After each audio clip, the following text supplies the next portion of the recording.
ಎಲ್ಲ ರೈತ ಬಾಂಧವರಿಗೂ ನಮಸ್ಕಾರ. ನಾವು ಇವತ್ತು ಕಲ್ಲಂಗಡಿಗೆ ಮೊದಲ ಗೊಬ್ಬರವಾಗಿ ಏನನ್ನು ಕೊಡಬೇಕು ಅಂತ ತಿಳ್ಕೊಳ್ಳೋಣ.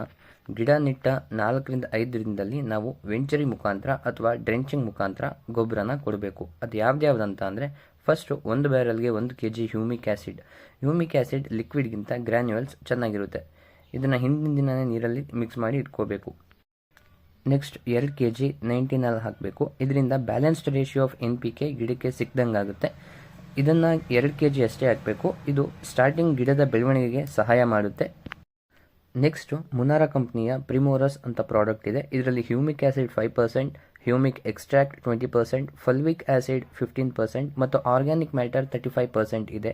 ಹಾಗೆ ಇದರಲ್ಲಿ ಆಕ್ಸಿನ್ಸ್, ಗಿಬರ್ಲಿನ್ಸ್, ಸೈಟೋಕಿನಿನ್ಸ್ ಅನ್ನೋ ಗ್ರೋತ್ ಹಾರ್ಮೋನ್ಸ್ ಇದೆ. ಇದು ಗಿಡದ ಬೆಳವಣಿಗೆಗೆ ತುಂಬ ಸಹಾಯ ಮಾಡುತ್ತೆ. ನೆಕ್ಸ್ಟ್ ಎಲ್ಲನೂ ಚೆನ್ನಾಗಿ ಮಿಕ್ಸ್ ಮಾಡಿಕೊಂಡು ಬ್ಯಾರಲ್ಗೆ 90% ಅಷ್ಟು ವಾಟರ್ನ ಫಿಲ್ ಮಾಡಿಕೊಂಡು ವೆಂಚುರಿ ಮುಖಾಂತರ ಗಿಡಗಳಿಗೆ ಕಳಿಸ್ಬೇಕು. ಇದಿಷ್ಟು ಕಲ್ಲಂಗಡಿ ಬೆಳೆಗೆ ಮೊದಲ ಫರ್ಟಿಗೇಷನ್ ಅಥವಾ ಮೊದಲ ಗೊಬ್ಬರದ ಡ್ರೆಂಚಿಂಗ್ ಆಗಿರುತ್ತೆ.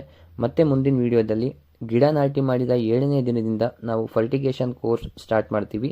ಅದೇನೇನಂತ ಮುಂದೆ ತಿಳಿಸ್ಕೊಡ್ತೀನಿ. ಧನ್ಯವಾದಗಳು.